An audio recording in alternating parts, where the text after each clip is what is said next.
Aunque a lo largo de los tiempos el delito ha sido enjuiciado y valorado de distinta manera, está claro que ninguna sociedad se ha mostrado indiferente a él. La criminología, que etimológicamente es la ciencia del delito, estudia las causas y las formas de prevención y tratamiento del delito y del delincuente. Para conocer en detalle esta disciplina, que cada día adquiere mayor relevancia en nuestra sociedad, hemos invitado al director del curso de experto universitario en criminología de la UNED.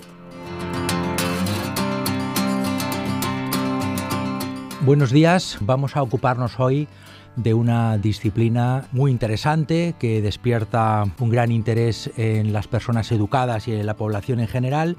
y en particular nos vamos a referir al curso de experto universitario en criminología que se realiza en la UNED a través de la Fundación UNED, la Universidad Nacional de Educación a Distancia, y del cual soy director. Mi nombre es Alfonso Serrano Maillo y soy profesor titular de Derecho Penal y Criminología en el Departamento de Derecho Penal y Criminología de la UNED. En este curso, como digo, procuramos ofrecer una formación intensa de la criminología y en particular estamos preocupados con una orientación teórica, una orientación que concede una gran relevancia a la teoría en criminología. A menudo la teoría despierta un cierto rechazo en algunos sectores de la población, pero lo cierto es que no solamente es una materia muy interesante, sino que se encuentra detrás de la mayor parte de las cuestiones que nos interesan sobre el delito. Por ejemplo, para contestar a preguntas sobre las causas del delito, necesitamos teorías. Para realizar investigaciones empíricas sobre el mismo necesitamos teorías que nos digan cuáles son las variables relevantes, dónde deben buscarse esas variables, cómo pueden medirse, cómo pueden analizarse estadísticamente, y también cuando nos preguntamos por la forma de controlar y prevenir el delito, también una buena política criminal, es decir, una buena forma de controlar y prevenir el delito, es aquella que se encuentra basada en teoría criminológica. Estas son las políticas criminales que John Laub y sus colegas llaman políticas criminales inteligentes. Pues bien, esta es una orientación que a mi juicio es bastante, me atrevería a decir, novedosa en comparación con otras orientaciones y con otros cursos en los cuales se sigue o bien una perspectiva más empírica, en la cual la investigación está hasta cierto punto desconectada de la teoría criminológica, o bien se ofrecen enfoques puramente descriptivos y que por tanto no tienen esa preocupación con el test de teorías, con el hallazgo y descubrimiento de hechos conocidos sobre el delito. Lo primero, naturalmente, es preguntarnos qué es la criminología. Y contamos con la presencia de Marco Teijón, que es licenciado en Derecho y licenciado en Criminología. Ha realizado también un máster sobre la materia y próximamente se va a doctorar en Criminología. Por lo tanto, le agradecemos su presencia con nosotros y le preguntamos qué entiende el señor Teijón por criminología. Bueno, pues la verdad es que es un tema interesante porque a lo largo de mi lectura he descubierto o he comprobado que dependiendo pues el autor considera la criminología bien como una ciencia autónoma independiente, bien como una disciplina o bien incluso como un campo de conocimiento que procede de otras ciencias como por ejemplo la sociología. Para mí lo importante destacar es que la criminología en cierta medida utiliza el método científico para el conocimiento de un fenómeno como es el delictivo o el comportamiento desviado y por lo tanto pues ahí es la importancia. Yo considero que la relevancia que ha tenido la criminología en los últimos años se la puede ya considerar como una disciplina autónoma independiente en la que finalmente pues se centra entre otras cosas en tres factores que, como ha dicho bien Alfonso, pues uno de ellos sería la explicación del delito, explicar por qué las personas cometen ciertos hechos delictivos. A mí me gusta añadir lo que sería el comportamiento desviado, porque no solamente la criminología, muchas teorías criminológicas se centran en el comportamiento delictivo per se, sino que también añaden otros comportamientos desviados como puedan ser el consumo de drogas, pues el huir del hogar en tema de adolescentes, absentismo escolar, etcétera, etcétera. Incluso muchos autores también consideran como comportamiento desviado pues comportamientos de autolesivos como puedan ser pues el suicidio, ideación suicidia, autodaños, etcétera. Luego también un importante campo de la criminología es la medición del delito, y puesto en relación pues también con las encuestas oficiales, y finalmente lo que sería, digamos, desde mi punto de vista, la aplicación práctica de la criminología, que sería pues para tener una buena política criminal, porque bien con el conocimiento del delito y con una buena medición del mismo, pues está en posición de implementar ciertas políticas cuyo objetivo sea pues reducir o eliminar ciertos comportamientos delictivos o, como ya he dicho antes, desviados. Bueno, efectivamente existe un cierto debate acerca de si la criminología es una ciencia o no lo es, y es un debate realmente encendido. A mi juicio no es una ciencia en sentido estricto, porque su objeto de estudio no es susceptible de investigación científica, repito, en sentido estricto, pero sí estoy de acuerdo contigo en que esta disciplina o este conocimiento sí aplica el método científico propio de las ciencias naturales al estudio del comportamiento delictivo. Efectivamente, la criminología responde o trata de cumplir estas tres funciones, las cuales son analizadas de manera exhaustiva en este curso de experto universitario en criminología de la UNED. En primer lugar, ofrecer explicaciones sobre el delito, es decir, tratar de responder a preguntas del tipo ¿por qué? En segundo lugar, ofrecer mediciones sobre el delito, y esto incluye tanto conocer cuál es la tasa de delincuencia de un país o de una región, conocer si la misma aumenta o disminuye con el paso del tiempo, y también conocer si el delito se concentra en algunos grupos sociales. Por ejemplo, es bien sabido que las dos variables que se asocian de manera más sólida con el delito son el sexo, o si prefieren ustedes el género, y la edad. Los hombres cometen un número desproporcionado de delitos en las sociedades, en particular los delitos más graves y los delitos violentos, y también los jóvenes delinquen de manera desproporcionada frente a los adultos. Como digo, todo esto es estudiado, y también lo revisamos con un ojo puesto en la prevención del delito, en el control y prevención del delito, en la cual la criminología desempeña un papel muy importante, puede contribuir de manera decisiva a esta labor y en general en la política criminal de un país, por ejemplo, ofreciendo teorías sobre el delito, en el sentido de que es difícil pretender prevenir un fenómeno sin saber nada acerca de sus causas, también ofreciendo formas de evaluación de los programas concretos que se lleven a cabo, etcétera. Algo más diremos sobre la aplicación práctica de la criminología, pero también es importante insistir en el hecho de que la criminología no tiene la última palabra en cuestiones de política criminal, en la cual influyen de manera decisiva elementos constitucionales, elementos jurídicos, etcétera. Podemos, por lo tanto, centrarnos brevemente en cuáles son algunas de estas explicaciones que más habitualmente se encuentran en la literatura. Quiero hacer el hincapié, quiero insistir en que le prestamos una atención importante a esta cuestión, porque en España lo que predominan son los llamados enfoques de factores de riesgo, que se limitan a enumerar una serie de variables que permiten predecir el delito, pero que sin embargo no ofrecen explicaciones en sentido estricto, es decir, no tratan de responder a preguntas del tipo ¿por qué? ¿Por qué hay personas que tienen una mayor tendencia a delinquir que otras? ¿Por qué hay comunidades o regiones en las cuales la tasa de criminalidad es más alta que en otras? ¿O por qué esta tiende a aumentar o a disminuir con el paso del tiempo? Que, como digo, es lo que caracteriza de manera genuina una teoría, y es lo que nos va a permitir realizar investigación empírica guiada por la teoría en primer lugar, y en segundo lugar ofrecer programas de control y prevención del delito que sean inteligentes, ¿no? Por tanto, deseamos insistir en la seria diferencia que existe entre un enfoque científico basado en teoría y otro que tenga una orientación puramente empírica.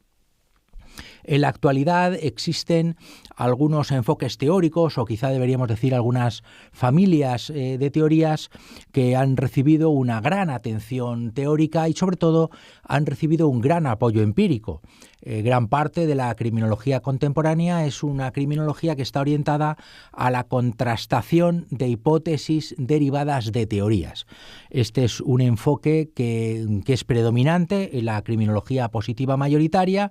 y podemos mencionar algunas teorías que son las que, como digo, predominan en estas revistas que son las más influyentes. Por ejemplo, la tradición de las teorías del aprendizaje social,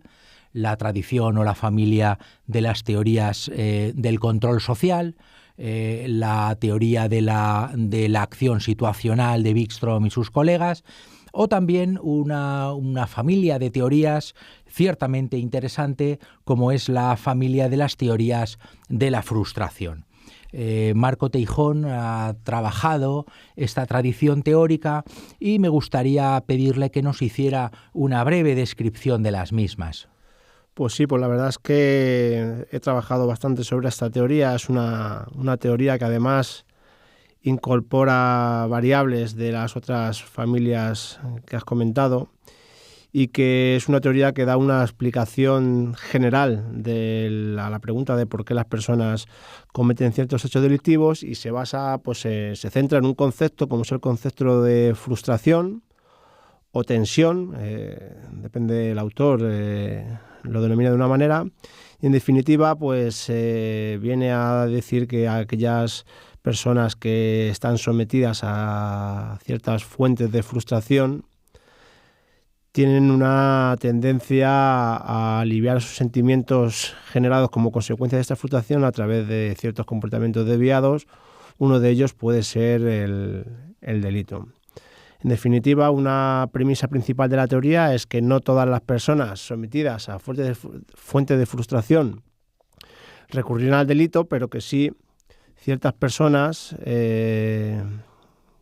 expuestos a ciertas fuentes, que son aquellas que, según investigación empírica, más se relacionan con fenómenos delictivos, pues pueden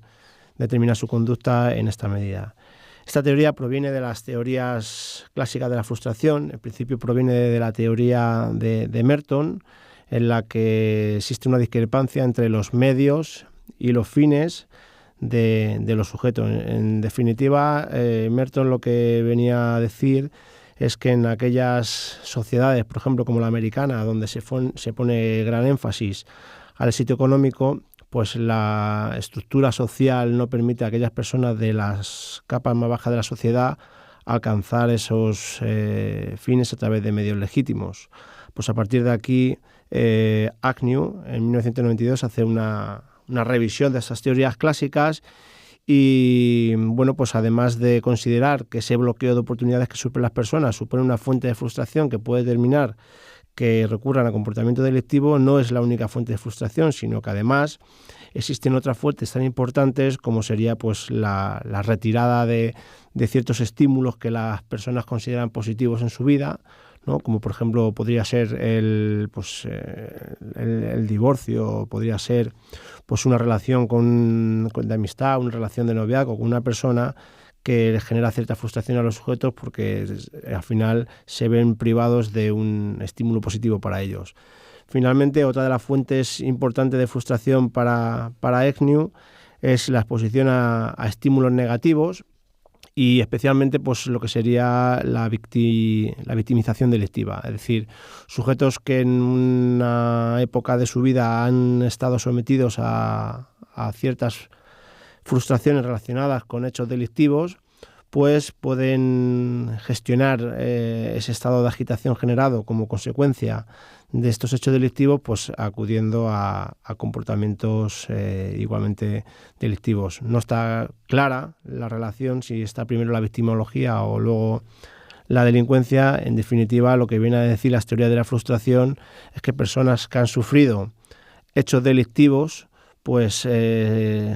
son víctimas de una frustración que al final vendrán aliviadas estos sentimientos pues a través de otros comportamientos que pueden ser también delictivos. Por lo tanto, considero que es una teoría importante. Es una teoría compleja y es muy difícil de explicar en tan poco tiempo porque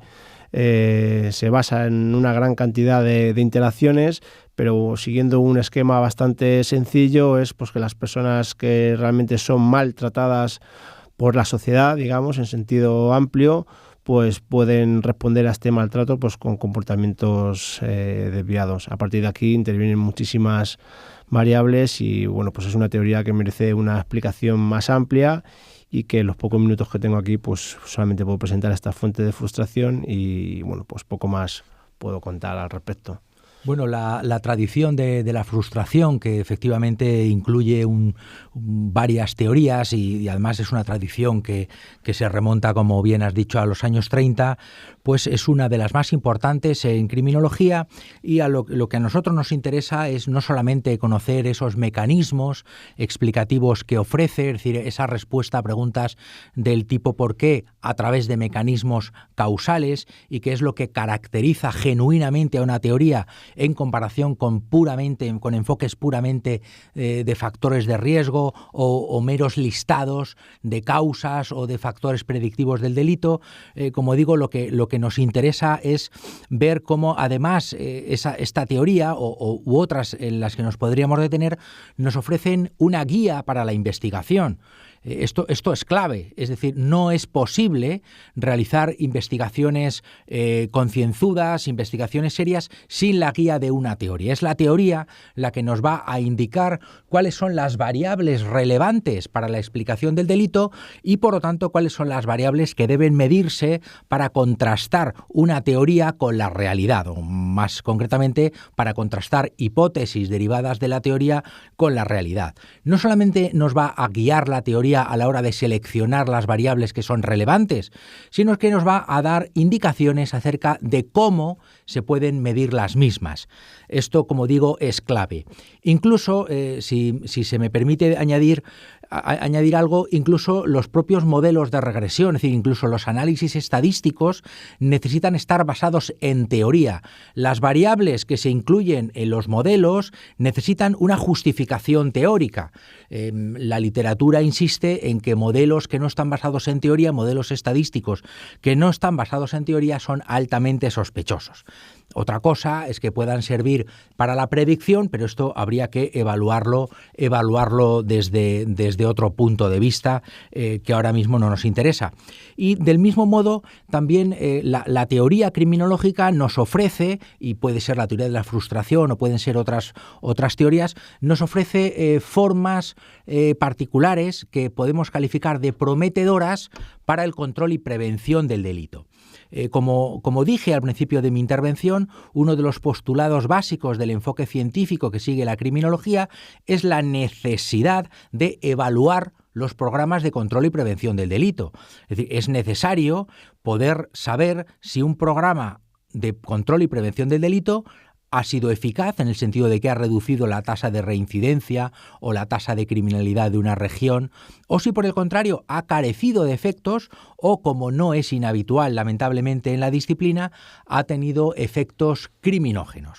Pues esto se necesita evaluar, pero en primer lugar es necesario que estos programas de control y prevención sean prometedores. Por ejemplo, porque estén basados en estudios serios sobre las causas del delito. Y cuando digo estudios serios sobre las causas del delito, necesitamos hablar o nos estamos refiriendo a explicaciones. Por eso es cierto que hay veces que hay programas que sencillamente no puede esperarse que prevengan el delito. Y en este sentido, lo primero para una buena evaluación es que esa forma de intervención sea prometedora. Como digo, el panorama de la teoría criminológica es complejo, es rico, es heterogéneo, existen teorías de nivel individual como las que hemos mencionado aquí, pero también existen otras teorías de nivel agregado y una revisión incluso somera de este rico panorama contemporáneo pues exige una mayor profundización. Y no me importa repetir una vez más en que lo relevante para nosotros son las consecuencias que tiene ese enfoque teórico de cara a la forma de investigar, de cara a las variables que son relevantes, de cara a su medición, de cara a los análisis estadísticos a los que deben ser sometidos estas variables, de cara a sus consecuencias para el terreno de la política criminal etcétera, ¿no? Yo creo que efectivamente la teoría de la frustración es una teoría importante, es una teoría que merece la atención que ha recibido tanto teórica como empíricamente, y por lo tanto pues es algo que en España es una laguna que debe llenarse, ¿no? Otra importante función de la criminología, y en la cual también nos detenemos con mucho énfasis en el curso de experto universitario que se realiza a través de la Fundación UNED, es la relacionada con la medición del delito. La medición del delito es una tarea difícil, es especialmente un reto en países como los países del sur de Europa, en los cuales existe una cierta tradición antiempírica. Todos estamos familiarizados con las encuestas de los cuerpos y fuerzas de seguridad del Estado, de los que informa el Ministerio del Interior, pero la criminología ha desarrollado también otras fuentes de información sobre la medición del delito, como son los estudios de autoinforme y, sobre todo, las encuestas de victimación o de victimización. Estos modernos enfoques están justificados o encuentran su razón de ser en que, naturalmente, no todos los delitos que se producen en una sociedad llegan a aparecer en las estadísticas oficiales. Podemos pensar en una especie de pirámide. En la base de la misma se encontrarían todos aquellos delitos que efectivamente se producen en una sociedad. El siguiente paso sería aquellos que son definidos como delictivos, y en escalones superiores iríamos subiendo, y arriba del todo nos encontraríamos con las personas que están cumpliendo penas privativas de libertad. Naturalmente, lo que más nos interesa a nosotros es que según vamos subiendo en esta pirámide, los datos con los que contamos cada vez son menos representativos, cada vez están más sesgados, y por eso los datos oficiales tienen esa dificultad en comparación con estudios de victimación. Es decir, a lo que me estoy refiriendo naturalmente es a la existencia de una llamada cifra negra, y en particular a cómo la misma introduce sesgos en la medición del delito. ¿Nos podrías decir algo más sobre la cifra negra? Sí, bueno, efectivamente yo he intentado implementar algún trabajo y alguna comparativa de tasas de delincuencia entre países, incluso dentro de España en años anteriores, y te encuentras con la dificultad en primer lugar, del concepto de delito, porque lo que ahora es un delito, pues antiguamente podía que no lo fuese, o viceversa. Luego también es la metodología utilizada para, digamos, dar unos resultados es compleja, porque algunos países consideran el delito una vez que hay una denuncia sobre tal. Otros países es un delito que se ha juzgado, incluso alguno de ellos, como dice Alfonso, pues ya se trata de personas que están cumpliendo condena por ese delito. Entonces, comparar los datos resulta complicado. Para mí resulta de gran interés la encuesta de victimización, porque se trata de una encuesta a través de preguntas indirectas que determinan si las personas han sido víctimas o no de un delito, porque dentro de esta cifra negra de la delincuencia puede ocurrir que personas que hayan sido víctimas de un delito decidan que no lo quieren denunciar por el motivo que sea, otras personas que incluso hayan sido víctimas de un delito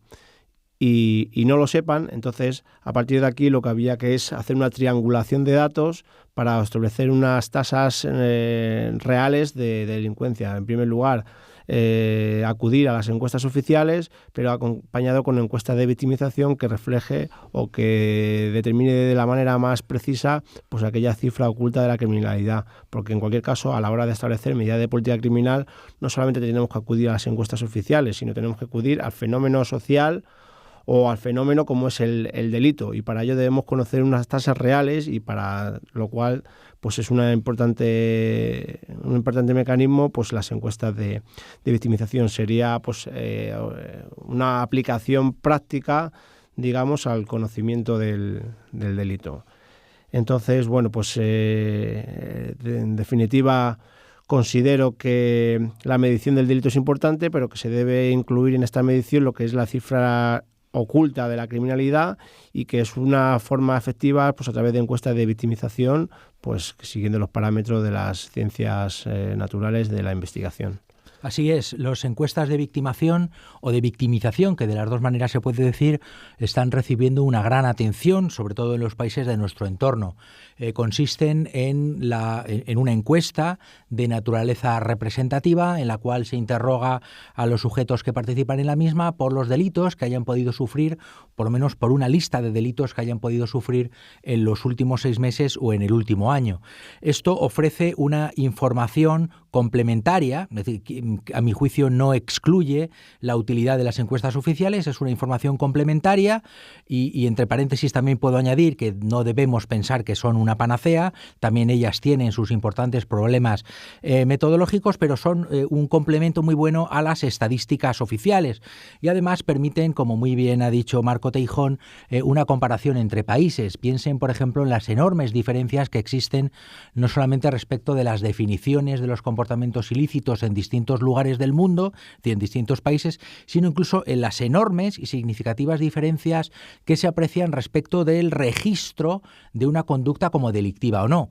Hay lugares en los que simplemente el hecho de denunciar una conducta en una comisaría, eso implica que ese dato o esa denuncia va a aparecer en las estadísticas oficiales de ese país. En otros lugares se requiere una investigación más en profundidad. Y por lo tanto la mera denuncia no significa que eso vaya a aparecer o que ese hecho, ese evento vaya a aparecer en la estadística oficial. Y esto se encuentra detrás de muchas de las comparaciones que se hacen entre muchos países del mundo. En muchas ocasiones se hace referencia a diferencias entre los países, entre determinados países y no responde no responde necesariamente a la tasa real de delincuencia, sino que responde al distinto grado de registro. En España, sin embargo, existen muchas pruebas, o todas las pruebas empíricas apuntan a que somos un país con una baja, con una baja tasa de criminalidad, desde luego por debajo de la media de los países de nuestro entorno. Y con esto damos por terminada esta presentación que hemos querido hacer del curso de experto universitario en criminología que dirijo y que se realiza a través de la Fundación UNED. En el mismo se realiza un análisis en profundidad del fenómeno delictivo y se presta especial atención a estas 3 funciones que desempeña la criminología: la explicación del delito, la medición del mismo y la contribución que puede tener para la política criminal, es decir, para el control y prevención del delito en sentido amplio, es decir, para su aplicación práctica. Muchas gracias por su atención, agradecemos la presencia de Marco Teijón y yo también me quiero despedir de ustedes. Mi nombre es Alfonso Serrano Maillo, soy profesor titular del Departamento de Derecho Penal y Criminología de la UNED. Soy Visiting Fellow en el Instituto de Criminología de la Universidad de Cambridge en la actualidad y les envío un cordial saludo.